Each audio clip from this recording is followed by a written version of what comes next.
L'homme a péché. L'homme s'est éloigné de Dieu, ou que j'ai expliqué plusieurs fois. À Éden, Dieu a chassé l'homme.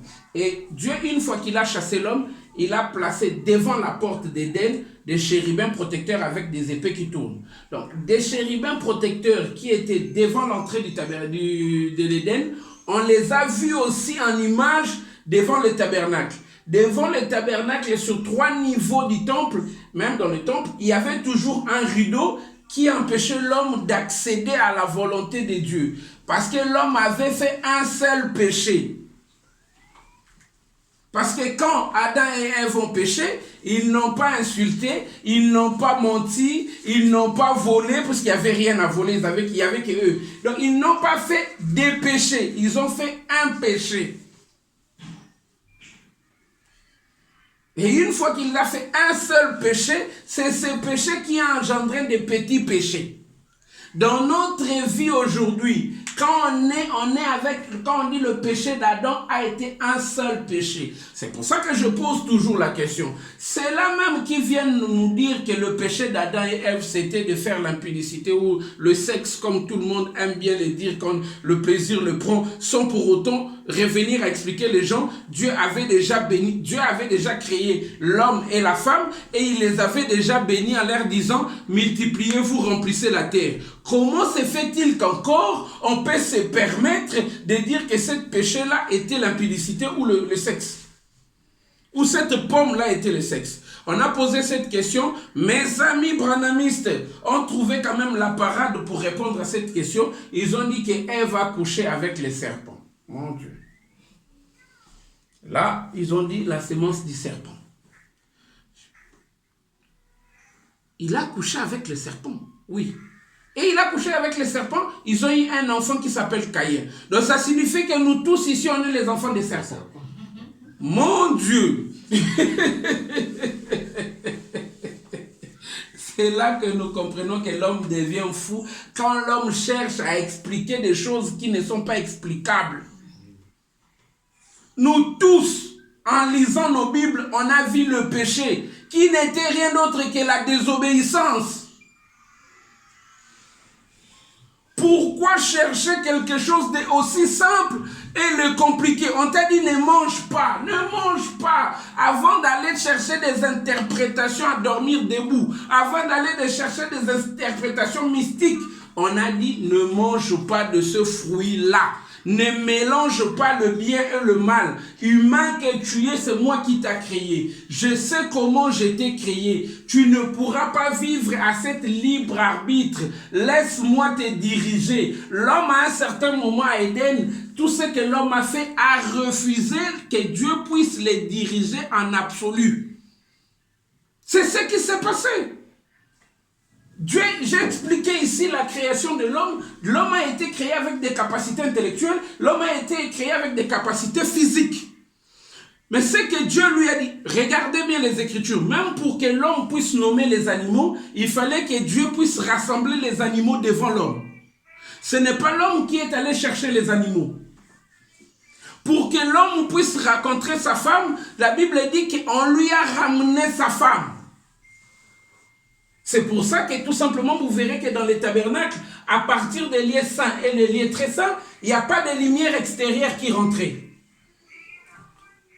Tout était couvert de façon que la lumière extérieure ne rentrait pas. Tout ce qui s'est passé ici dedans, ici même c'était tout noir. Ici il n'y avait qu'une seule lumière, c'était le chandelier. Alléluia. Donc ça signifie tout simplement que dans ces lieux et dans ces lieux, Dieu était le maître absolu. Pour travailler là-dedans, l'unique lumière qu'on avait, c'est le chandelier, qui brillait selon la modèle de la montagne. Aujourd'hui, si on veut servir Dieu réellement, nous avons qu'une seule lumière, c'est les Écritures. Tout ce que nous rapportons de nous-mêmes, tout ce que nous rapportons de nos explications qui ne se retrouvent pas dans la Bible, nous avons déjà troué le percé des trous ici pour la lumière extérieure rentre. Et toute cette lumière extérieure que nous faisons rentrer, c'est tout simplement pour notre estomac. Alléluia. C'est pour ça que j'explique que même David, L'homme selon le cœur de Dieu. Le jour où il a décidé de faire rentrer la lumière extérieure dans la volonté de Dieu, Uza est mort. Puisque Dieu a dit, le tabernacle ou l'arche sera porté que sur les épaules des Lévites. Mais ce jour-là, David, pris par par la grandeur, il a fait la bêtise de poser l'arche sur le dos des bœufs. Donc, il a fait rentrer des choses qu'il a vues chez les Philistins. Et une fois qu'il a percé le trou, afin que la lumière extérieure traverse le tabernacle, il y a eu la mort. Et aujourd'hui, dans notre église, aujourd'hui, nous tous, on a fermé nos Bibles. On fait des choses aujourd'hui, quand tu demandes, où est-ce que vous avez pris ça? On te dit, laisse seulement. Dieu, les pasteurs commencent à se promener avec des grosses cannes. Jamais Dieu a donné à Moïse une canne. Alléluia. Dieu n'a pas donné à Moïse une canne. Dieu a trouvé Moïse avec sa canne. Puisqu'il était berger.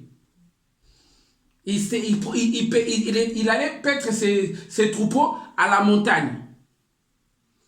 C'est pour ça qu'il a dit, cette canne que tu as à la main, je vais utiliser cette canne-là. Je dis encore aujourd'hui, Dieu nous trouve aussi avec une intelligence. Dieu peut utiliser notre intelligence. On ne peut pas s'approcher de Dieu avec rien puisqu'il t'a créé avec des capacités. Mais aujourd'hui, toi, tu parles, je ne sais pas, chez un ébéniste. Tu t'es fait fabriquer une grosse canne comme ça. On te voit maintenant avec une canne. Mais on te demande, explique-nous d'où vient cette canne-là par rapport aux Écritures. Tu ne veux pas qu'on te pose la question. Aujourd'hui, des pasteurs commencent à s'habiller comme des prêtres catholiques. Mais d'où viennent ces habits-là? Ça signifie quoi? Non, ne pose jamais de questions. Alléluia. Et pourtant, nous savons que les habits des sacrificateurs, c'est encore selon cette modèle vu dans le livre d'Exode 25, selon cette modèle de la montagne. Et chaque habit du sacrificateur signifiait quelque chose. Puisque dans le livre des Hébreux, la Bible dit quoi? C'était l'ombre des choses à venir. Tout ce que nous avons vu à cette époque-là, en Jésus-Christ, il y a la réalité. Ça, si c'était l'ombre. Aujourd'hui, si je suis là, si tu vois mon ombre, c'est que la réalité est quelque part. Et souvent, l'ombre est en noir et blanc, ou en noir.